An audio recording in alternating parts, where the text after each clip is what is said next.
Hey guys, welcome back to my channel where it's books and movies and video games and what's the same and what's different between all of them. And yesterday I posted a reaction video, something different, because I'm still working through The Expanse and it's huge. Anyway, the reaction video, I'm just not happy with it, and I don't think YouTube is happy with it either since they gave me a bit of a copyright spanking, so that is coming down today to be redone. And in its place today, I'm going to do what I said I would do next week, which is my own curated cinematic gut punch iceberg. We're doing that right now. So, and also, this is my own curated thing, so I definitely invite you guys to, in the comments, contribute your own moments where something in a movie really got to you, whether it was for 5 seconds or 5 days. That's what I'm doing right now. Alright, so before we get to said iceberg, remember the basics. Subscribe, notifications, share, comment, like, Patreon, and a sponsor if you're feeling generous. Alright, now without further ado, let's get into this cinematic gut punch iceberg. Alright, and it has 5 tiers. Tier 1 is rattled my cage for 5 seconds, but is more silly than scary. Tier 2 is I still need to cover my eyes. Tier 3 is may cause insomnia or loss of appetite. Tier 4 is please pass the eye bleach. And Tier 5, the absolute abyss for me, is I wouldn't watch that again if you crazy glued my ass to the seat and cut off my eyelids. Alright, so back to the top. Tier 1. What rattled my cage for 5 seconds, but is more silly than scary. Starting with, from South Park, Look at the Silly Monkey. It's from the Chef Aid episode where they had a benefit concert for the chef to pay for Johnny Cochran to represent him. This is back in the 90s when it was okay to make fun of public figures on shows like South Park and Saturday Night Live. So, Look at the Silly Monkey is an absolute pot shot at Johnny Cochran and his prowess as a criminal defender. Anyway, in his summation, he held up a monkey doll and said, "Look at the silly monkey." And in the front row, a juror's head just pops like an overstuffed helium balloon. I was watching this with my youngest brother, and we just sat there in a stunned silence for a few seconds, and then we started cracking up like, what the fuck was that? It was just so ludicrous, but it still was like 1 second of stun. Alright, next. Crappy RoboCops. From the second RoboCop movie. There is a moment where some investors are going to meet with some inventors to, review some new RoboCop models. And they're not prepared for how crappy these are. And the second one is the one that gave me the creeps the most. It comes out looking all imposing and impressive. Then after taking like 2 bullets, it kind of takes its helmet off and it's a skeleton underneath, and I can't do skeleton. So it takes its helmet off and it's a skeleton underneath, and it just kind of screams and falls over. My family is absolutely cracking up at the sight of this, and I'm sitting there like, I don't get it. That's a skeleton. Skeletons are creepy. What's so funny? But like now in my adulthood, I get it. It wasn't about the skeleton, it was about the crappy RoboCop that was being presented to investors and failed miserably. Alright, next. Finish Him. From the original, I'm going with the original Mortal Kombat video games. I remember having those. I loved those video games. Anyway, Finish Him. And this is mostly specific of Scorpions and Sonya Blade and Raiden. Their fatalities would literally torch someone with a flame so hot it would clean their bones before they were even done screaming. When my brother first figured out the Scorpion fatality, I was like, wow, that is nuts. Because, again, skeletons, I can't stand the sight of them. Alright, after that we have from Monty Python's Meaning of Life, Mr. Creosote. The anthropomorphic fish scatter in their little tank as this fat load comes waddling in and proceeds to eat everything in sight and projectile vomit. And at the very peak of this fiasco, or this darkly comedic fiasco, his after-dinner mint causes him to explode all over the restaurant, leaving him just sitting there stunned on a pile of splayed rib cage and a still beating heart, and the rest of him all over the walls. This gave me the creeps for a few minutes. In fact, I'll be honest with you guys, even though I love Monty Python, all of Meaning of Life gave me the creeps. It just did. Alright, next, from Raiders of the Lost Ark, we have Melting Nazis.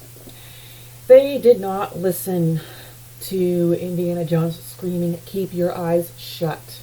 And of course, this ghost going skeleton doesn't help either. Anyway, as the Nazis stand there and observe what's coming out of the Ark of the Covenant, they melt like they are made of candle wax. And of course, the front man out of it all, Belloc, he goes boom. Bad luck, Belloc. And lastly, on Tier 1, we have Donovan Chose Poorly from Indiana Jones and the Last Crusade. So, they've made it all the way into where the not the Ark of the Covenant, the Holy Grail is being kept and under guard by this ancient knight. And stupid Walter Donovan trusts his side tail to pick it for him. And of course, she's not honest. She just grabs the pretty one and hands it to him. He falls for it hook, line, and sinker, and he drinks from it. Only it's not the real Grail. His aging and death process goes to ludicrous speed as he ages and rots and turns to dust before her very eyes. And what caps off that scene is that Knight Templar saying, "He chose poorly." Yeah, it sure does seem so. Okay, now we are on to Tier 2. I still need to cover my eyes. I do. Ghostbusters. I mentioned this in my skeleton immersion therapy video. It's always, always, always that library basement scene where when Ray says, "Get her," that sweet little librarian ghost becomes this awful banshee. That has been living in my head rent-free since I was 4. I'm really showing my age right here. Next, I also mentioned this in skeleton immersion therapy.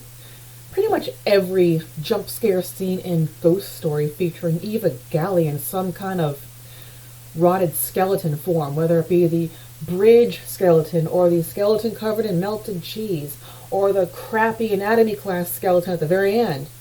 I can't look. Next is Beetlejuice. Tim Burton, you can't go no wrong. Can't go wrong with Tim Burton. Anyway, I saw this in the theater when it came out, showing my age again. And we all remember what it's about. This sweet little married couple out in the sticks and enjoying their new home and taking a vacation, and just all of a sudden, oops, they drown in their crappy car thanks to some stupid dog. And now their house is being sold to some avant-garde, when in doubt wear black all the time, city snobs, one of which is a really tacky artist. And she wants to convert their folksy country home into some avant-garde freak show. Well, Gina Davis is not going to have this, so what does she do? She hangs herself in her closet and pops off her face, and there you have it. She's a skeleton, and I had to cover my eyes. I still do. Next is Poltergeist, the original one. When Stephen Freeling is tugging on that rope to try and get Diane back, that huge freaking skeleton just bursts through the closet door and roars at him. It's in the book as well, and I still can't look. Next on tier 2, we have the Itchy and Scratchy Show from The Simpsons, which is a absolutely twisted take on Tom and Jerry. And the mouse, who I assume is Itchy, he's one sadistic little son of a bitch. He just shows no quarter to poor Scratchy. I mean, it's one thing to just outsmart the predatory cat, but does he have to absolutely torture and dismember him? Okay, finally on tier 2, from Communion, is the Peeking Alien.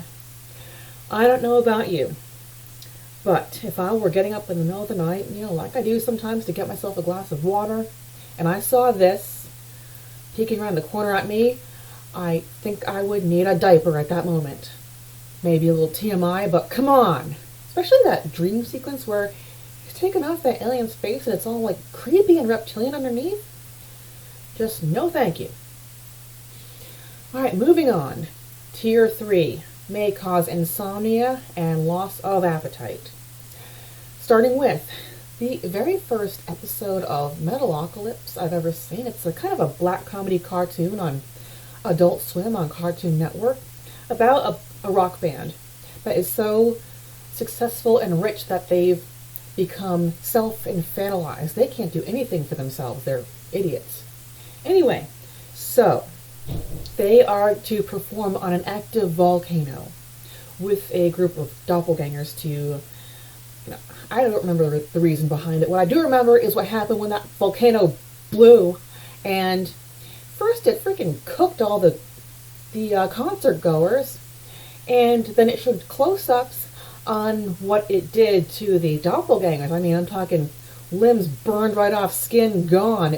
I couldn't find any still photographs of it, but I'm looking at this, I'm thinking, I'm not going to be able to sleep for a few days. This is just gross.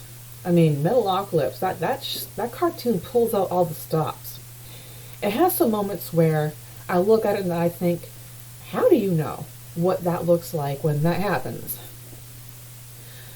Okay, next is from RoboCop 2 again. Kane's nervous system in a jar. Before Kane is, he's kind of in between life and death. And his body is beyond repair, but his brain is still going. So they take it out along with his eyeballs and spinal column and pop it into a huge, nasty robot. And it shows all of this in this jar, and it's like, we go from this guy to this thing, and it's just creepy. Next is the guy who didn't quite make it through the Sphinx Gate in the Never-Ending Story. When his plate armor visor pops up and shows his charred face. That was a bit of a jump scare for me. Then there is from Something Wicked This Way Comes Mr. Dark's demise, when something hit the ludicrous speed on time for him, and he slowly deteriorates into just this dusty pile of bones. Next is from the 1991 adaptation of It, Pennywise's Claw. When back when they were kids, the Losers Club just has to get in one parting shot. They will not let this murderous clown go. Bill grabs its hand as it's going down the drain. And he's so mad he's not going to let go. So, and we can see the clown glove starting to pop at the seams. All of a sudden it's this horrible looking three-toed reptilian claw. It was just horrible. Alright, who remembers Pet Cemetery? And I'm talking about Zelda, that creepy chick with the twisted back.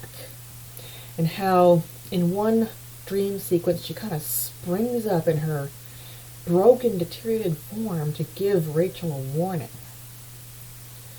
Alright, let's go to the very first of Peter Jackson's films, Heavenly Creatures. And I was wondering why it wasn't on the disturbing movie Iceberg, mostly because of the final kill scene. Because this is a true crime. This actually happened. And the sound effects and the performance by the victim are so accurate and realistic. I was left with a sick feeling in my stomach after I watched it. I mean, it shows we have our victim knelt down in distraction, and our killer right behind her with a brick in a sock, and she just swings it, and we hear this sick, wet crack as it makes contact with her skull, and then the same sick, wet crack, accompanied with these horrible death wails as they just keep at her until the end of that scene. Alright, from Exorcist 3, Head Clippers. After I saw the nurse leave that room with this dude covered in a sheet carrying these huge scissors ready to pop off her head, I could never look at a closet the same way again, and I cannot leave a closet open. And finally, from Tier 3, from Revenge of the Sith, Anakin burns. We knew this was coming. I mean, he didn't spend all of 4, 5, and 6 in that, containment suit for no reason. And he definitely had it coming when he killed all the younglings. But it's still very, very graphic when, in defeat and at the very bottom of that hill where the flowing lava was just too dangerous, he caught fire and I don't like fire either. There, and just to see him up close on his face as he's burning was a bit much. I left the theater feeling sick. And now we are on to Tier 4. Please pass the eye bleach. Alright, from Pet Sematary 2, the kittens. We get it. That dog was a zombie. And we could just see it coming when that lady took her daughters in to adopt some kittens, and then it showed that close-up on that cage torn open and what was left of the kittens all chewed up. It was horrible.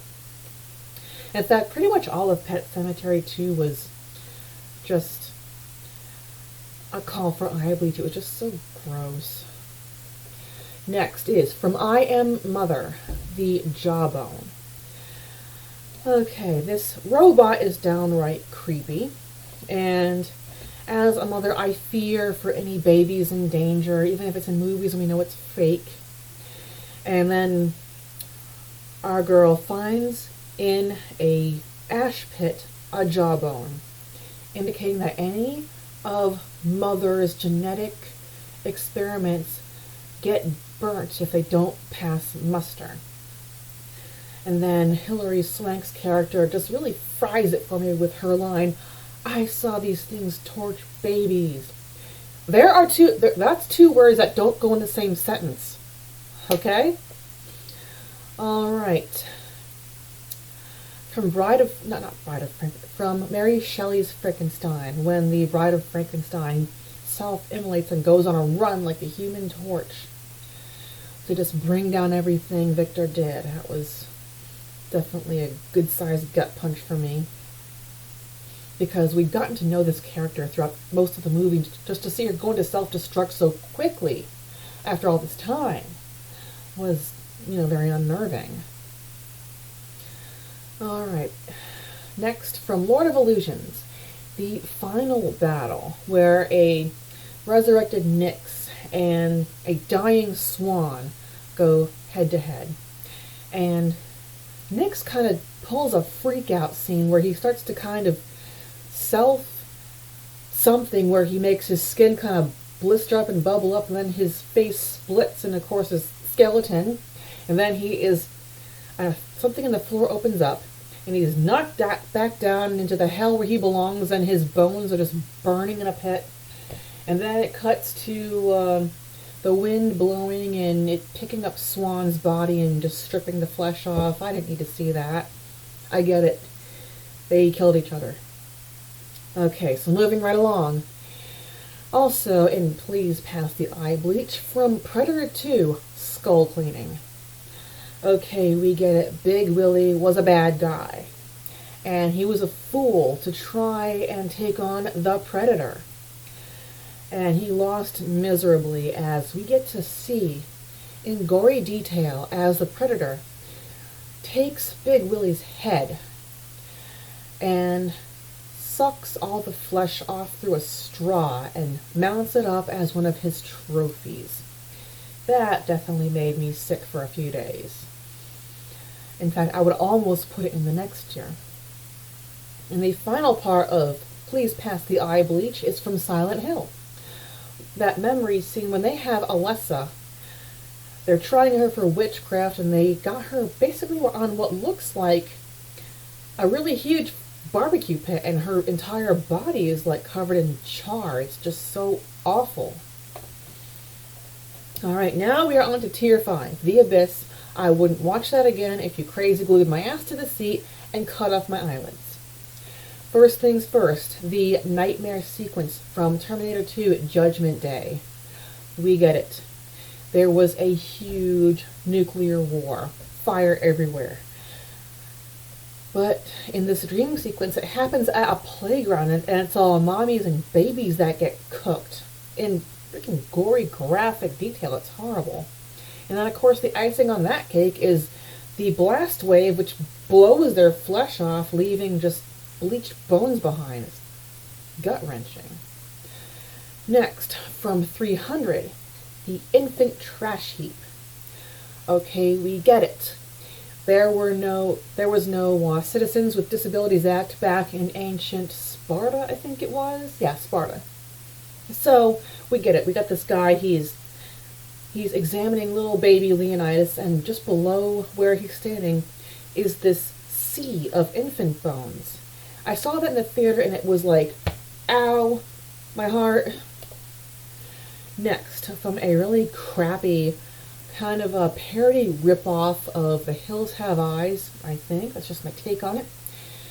It's called Nothing But Trouble, and the I wouldn't watch again if you crazy glued my ass to the seat and cut off my eyelids is Mr. Bone Stripper. Okay, so in this Hills Have Eyes place, apparently anyone who pisses this guy off is sent on a little roller coaster ride into a funhouse type thing filled with blades and flames that once your body reaches the end of it, it will be cleaned, dried bone just spat out the back of this roller coaster funhouse thing. It was disgusting. Alright, next, in The Omen, and I don't know why The Omen, none of The Omen are on the disturbing movie Iceberg and disturbing book Iceberg. The Omen, even though very well executed, was awful. It was just 100% nightmare fuel. Anyway, when they open the tombs of the real Thornchild and the real mother of Damien, and we see in one tomb a jackal skeleton, and in the other tomb an infant skeleton with a head busted in, that was pretty shocking. Alright, from Alien Resurrection, the newborn death. I covered this in the disturbing movie Iceberg video I did. Anyway, so I'll say what I said before. We get it. This half-human, half-xenomorph thing shouldn't be. It's not exactly villainous, it just shouldn't be. And it's dangerous and doesn't know why it is. But they had some really cool weaponry in all those alien movies. Why couldn't they just pop it off? I mean, did it have to be slowly and gruesomely piecemeal through this tiny little airlock created by the, recreated Ripley's acidic blood? It was absolutely, it created a sick sense of pity. I could never, it was just, and the very, very end of it, when the last of its flesh gets yanked off its skull, and then that last one piece, its skull just gets sucked, just gets crumbled through that tiny little hole. The whole thing is just sickening and monstrous from beginning to end. Why couldn't they bring back Vasquez to say where they are? Boom! Alright, moving right along. Another thing from the Alien vs. Predator franchise, Requiem, when this xenomorph and predator hybrid attacks the nursery. And all these cute little crying babies are just laying there in absolute helpless terror as this horrible thing advances on them, all hissing and growling and ready to attack. It's like, we don't need to see it. We know what it's going to do, even though it's fake. Just why? Finally, at the very bottom of I Would Watch That Again If You Crazy Glued My Ass to the Seat and Cut Off My Eyelids, from Indiana Jones and the Temple of Doom and Beastmaster, more Beastmaster, The Child Sacrifices. It's definitely very graphic in Temple of Doom when not just that he pulled the dude's heart out, but he just slowly lowered him into a pit of magma until his entire body was engulfed in flames, and then just plunged him right in. And then there's Beastmaster, where it's this nutbag, and he's got toddlers and babies, and he's just body slamming them into this freaking flame pit. It doesn't show it as graphically as it could, but we get it. And it was enough for me to feel a sick sense of disgust with this movie. And that is the end of the cinematic gut punch Iceberg. Thank you so much for watching. Please contribute your own in the comments if you see fit. Please also smash that like button and check out my sponsor. And I will see you back as soon as I can reconfigure that reaction video. Thank you so much.